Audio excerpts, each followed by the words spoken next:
आज हम डिस्कस करेंगे डायरेक्ट प्रोपोर्शन। डायरेक्ट प्रोपोर्शन है इनवर्स प्रोपोर्शन। बेसिकली ये क्लास O3 का कहें या ओ लेवल्स का फर्स्ट चैप्टर ये डायरेक्ट एंड इनवर्स प्रोपोर्शन। इसे बहुत इजी और सिंपल वर्ड्स में समझने की कोशिश करता है और उसके साथ मैं कुछ ट्रिक्स भी बताऊंगी कि आप कोई MCQs अगर आते हैं तो बेसिकली आप लोग जल्दी से उसे सॉर्ट आउट कर सकें। ठीक है, अब सबसे सिंपल जो स्टार्टिंग में है, एक चीज़ ध्यान में रखना कि अगर दो क्वांटिटीज़ आपको दी हुई हैं x एंड y, ठीक है, x इंक्रीज होगा तो y भी ग्रेजुअली उसके साथ साथ इंक्रीज होगा। ये मैंने प्लस का निशान भी इसीलिए लगाया है और ये इंक्रीज का शॉर्ट में लिखा हुआ है ताकि आपको बेसिकली समझ में आए। x अगर इंक्रीज होगा तो y भी इंक्रीज होगा और अगर x डिक्रीज हुआ तो y भी डिक्रीज होगा। तो ग्रेजुअली ये डायरेक्ट प्रोपोर्शन का मतलब यही होता है कि कोई एक क्वांटिटी अगर इंक्रीज हो रही है तो दूसरी भी उसके साथ साथ इंक्रीज हो रही है, या डिक्रीज हो रही है तो एक क्वांटिटी तो वो भी डिक्रीज हो रही है। इसका फॉर्मूला मैं आपको बताती हूँ। इसका फॉर्मूला होता है x1 upon y1 is equals to x2 upon y2। अच्छा, ये फॉर्मूला बनता कैसे है, इसके लिए मैं आपको इसको इलेबरेट करती हूँ। इसके लिए मान लें कोई चीज़ आपने, जैसे x आपने कोई चीज़ ली है, मान लें एक मैं टेबल तैयार कर देती हूँ आपके लिए। x अगर मैंने एक चॉकलेट ली है, मान लें एक 10 रुपीज़ की, ठीक है, और वो है कितनी, एक चॉकलेट। अगर मैं 20 की चॉकलेट लूँगी तो क्या होगी, 2। अगर मैं इसी तरह से 100 रुपीज़ की चॉकलेट लेती हूँ तो कितनी बन जाएगी। अगर मान लें क्वेश्चन इसके इज इक्वल्स टू के होता है, के मतलब होता है कांस्टेंट। तो बेसिकली इन दोनों का जो डिफरेंस है ना वो सेम ही होगा। मतलब जैसे कि अगर मैं आपको ये समझे, मान लें मैंने आपको ये क्वांटिटी आपको मिली हुई है कि ये वाली क्वांटिटी आपको दी हुई है, ये x1 की जगह पे मैं ये लिख देती हूँ और y1 की जगह ये, x2 की जगह ये और y2 की जगह ये, ठीक है। इसमें हम क्या करेंगे, x1 upon y1 is equals to x2 upon y2 तो था ही, ये तो आपको पता ही है। तो x1 की जगह हमने क्या लिया था, 20, और y1 की जगह क्या लिया था, 2। x2 की जगह क्या लिया था, 100, एंड y2 की जगह हमने क्वेश्चन मार्क लगा देती हूँ। वैसे तो मैं आपको इसको अलग तरीके से भी बताऊंगी, मैं सिर्फ फॉर्मूले के अकॉर्डिंग आपको समझाने की कोशिश कर रही हूँ, ठीक है। तो अब क्या होगा, ये क्रॉस मल्टीप्लाई हो जाएगा, ठीक है। क्वेश्चन मार्क मैंने सिर्फ इसलिए बताया ताकि आपको कंफ्यूजन ना हो बिल्कुल भी। 100 2 से मल्टीप्लाई 100 हो जाएगा, question mark is equals to क्या होगा, मतलब y2 भी कह सकते हैं, क्वेश्चन मार्क मैंने लिखा है लेकिन आप y2 लिख लें। 2 मल्टीप्लाई बाई 100 मल्टी अपॉन यहाँ पर आके 20 आ जाएगा, तो क्या होगा, 0 से 0 कैंसिल हो जाएगा, 2 से 2 कैंसिल हो जाएगा, तो y इज इक्वल्स टू 10। मतलब नंबर ऑफ चॉकलेट्स क्या होंगी, 100 रुपीज़ में 10 होंगी, ठीक है। इसको हम एक एग्जाम्पल के तौर पे भी ले लेते हैं, एक और हम एग्जाम्पल समझते हैं।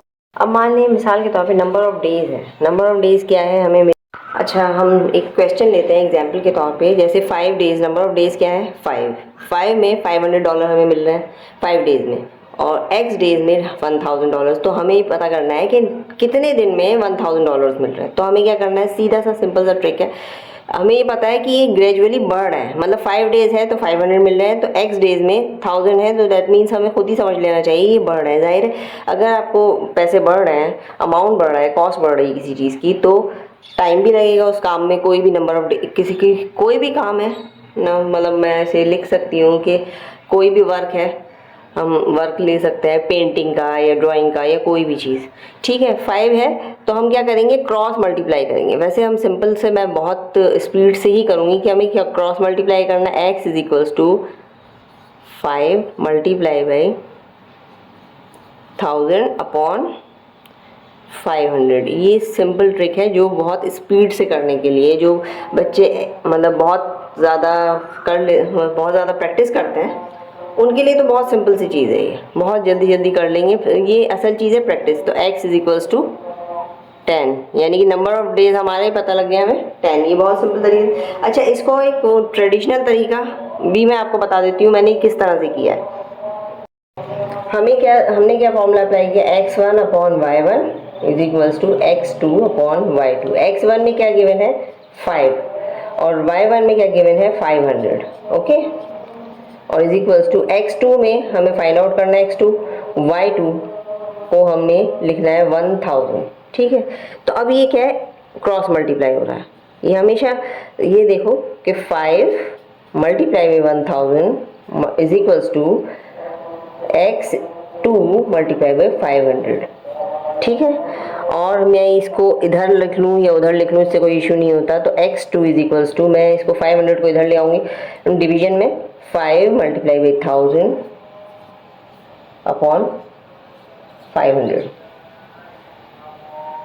अब ये वही वाली चीज़ आ गई है जो मैंने अभी पहले आपको करके दिखाई थी। तो इसमें भी यही था, तो इसमें भी यही चीज़ थी जो मैं आपको यही फॉर्मूला अप्लाई किया है ना, 5 मल्टीप्लाई बाई 1000 अपॉन 500, और यही मैंने इस पे अप्लाई किया है। तो हम क्या करेंगे, 0 0 कैंसिल हो जाएंगे, 5 से 5, तो x2 is equals to 10।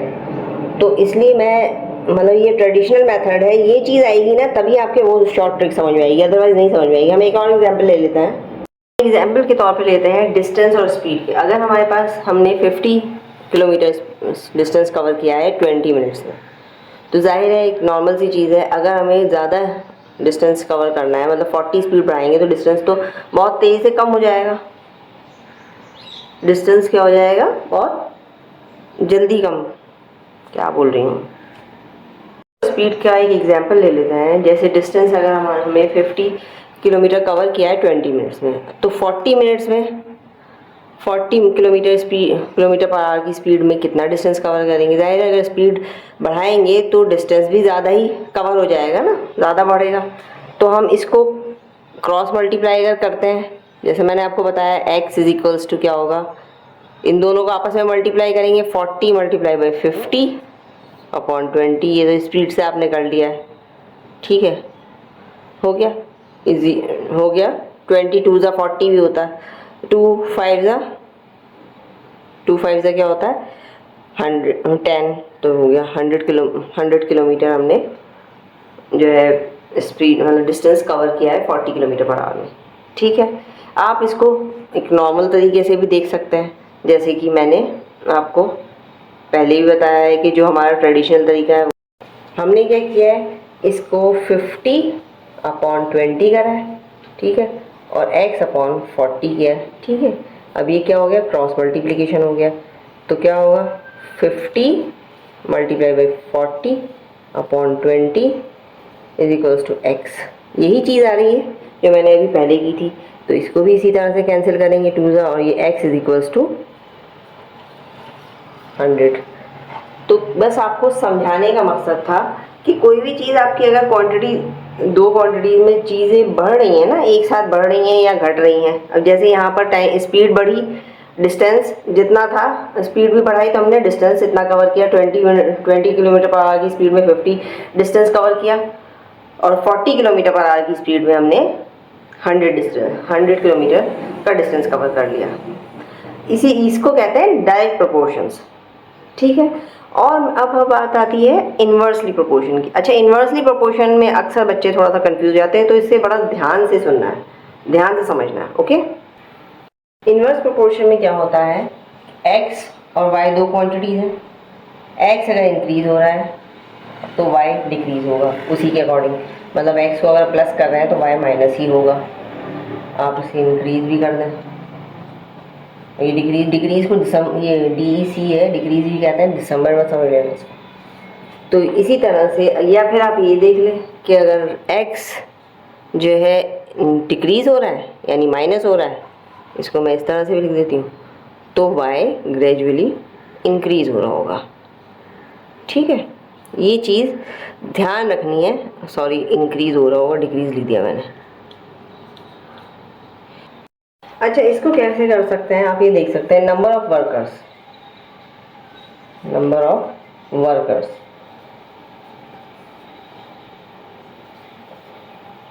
Number of workers के साथ डेज।